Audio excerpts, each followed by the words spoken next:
देखिए, मैं ये कहना चाहूँगा कि टोंक की जो घटना है, वो शर्मसार करने वाली है।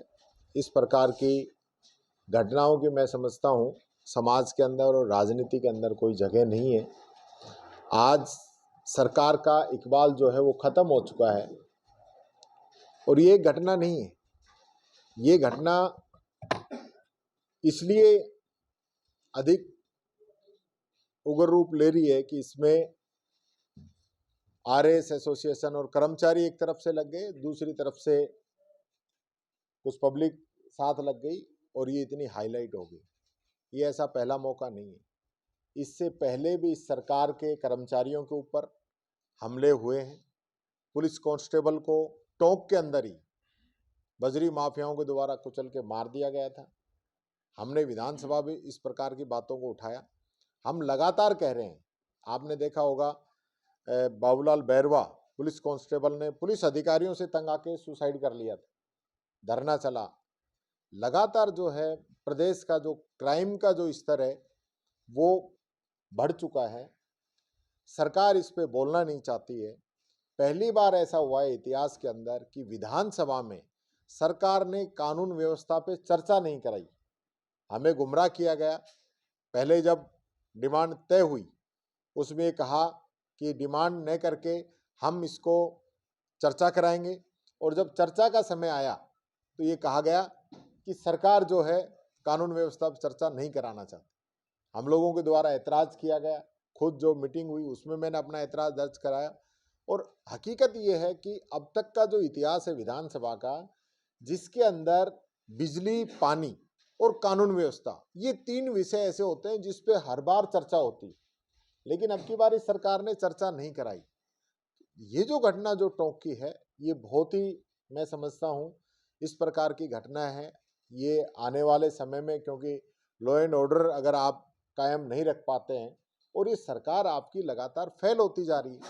आप ये देखिए, आपका क्या तो मॉनिटरिंग सिस्टम है, कहाँ आपकी इंटेलिजेंस है, कहाँ आपकी आईबी है, तो ये क्यों काम नहीं कर रही कि किस प्रकार की घटना है, किस प्रकार का माहौल बन रहा है, क्यों ऐसी स्थिति बनी कि थप्पड़ लगा, क्यों ऐसी स्थिति बनी कि वहाँ पे कारें जलाई गई, क्यों ऐसी स्थिति बनी कि पुलिस को वहाँ पे लाठीचार्ज करना पड़ रहा है, आंसू गैस के गोले चलाने पड़ रहे हैं, लोगों को अरेस्ट करना पड़ रहा है।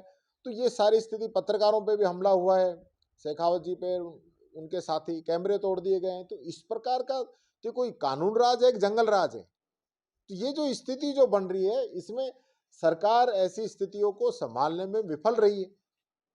कोई ये एक दिन का आक्रोश नहीं है। मैं फिर कहना चाहूंगा, आज जिस प्रकार का जो एजेंडा भारतीय जनता पार्टी ने बना रखा है, और विशेष रूप से पुलिस को एक टूल के रूप में ये लोग इस्तेमाल कर रहे हैं।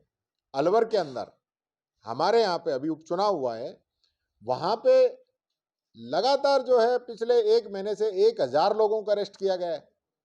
जिन पे मुकदमे हैं वो तो 50 लोग हैं, और 950 लोग ऐसे हैं जिन पे मुकदमे नहीं है। आप उनको अरेस्ट करके टेरर बनाने के लिए 151 में दिखा के और उनकी जमानत कर रहे हो, तो आप ये माहौल क्यों पैदा करना चाह रहे हो कि जो कांग्रेस का परंपरागत वोट है या जिन बूथ पे कांग्रेस को वोट मिलता है उनको डराया जाए। हमने डीजी साहब से बात करी, चीफ सेक्रेटरी साहब से बात करी, हमने आईजी साहब से बात करी, एसपी साहब से बात करी, कलेक्टर साहब से बात करी, जितने पर्यवेक्षक बाहर से लगे हुए थे उन लोगों से हमने बात करी, हमने chief election commission of India, Rajasthan, सबको शिकायत की, और नतीजा जीरो। नतीजा जीरो, यानी कि आप आंख बंद कर रहे हैं। तो ये सारी चीजें, और चुनाव वाले दिन भी पूरे दिन जिस प्रकार का तांडव पुलिस का रहा, लोगों को अरेस्ट करती रही, तो ये निष्पक्ष चुनाव जो होना चाहिए वो नहीं करा पा रहे हैं। सरकार पार्टी बन रही है, आप उपचुनाव तक निष्पक्ष नहीं करा रहे हो, और आप बात करते हो वन स्टेट वन इलेक्शन की। मोदी जी कह रहे हैं वन नेशन वन इलेक्शन की।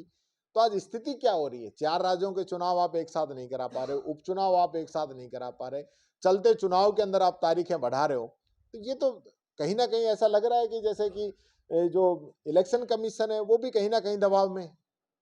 तो आज ये इस प्रकार का, जो आप टोंक की घटना की बात करें, उदयपुर में देखिए, लगातार जो है पुलिस के और आम जनता के आपस के मामले बढ़ते जा रहे हैं, लगातार चोरियां होती जा रही हैं, लगातार मर्डर होते जा रहे हैं। मुख्यमंत्री का जिला 1 नंबर पे है पूरे राजस्थान के अंदर क्राइम के अंदर, तो उस पर तो मुख्यमंत्री बोलते नहीं है। गृह मंत्री कोई स्वतंत्र है नहीं, जवाब कोई देता नहीं इस सरकार में। विपक्ष से कितने भी सवाल पूछे, अगर हम गलत पूछते हैं तो उसका जवाब दें, और सही पूछते हैं तो उसका जवाब दें। आप बताएं तो सही, सरकार की तरफ से जवाब ही नहीं आता। जवाब आएगा तो ऐसा आएगा कि पिछली कांग्रेस समय की ये सारा काम है कांग्रेस का बिगाड़ा हुआ है। अरे भाई, कब तक कांग्रेस कांग्रेस करोगे? अब तो आपको 1 साल होने को है, अब तो अपनी बात कहिए।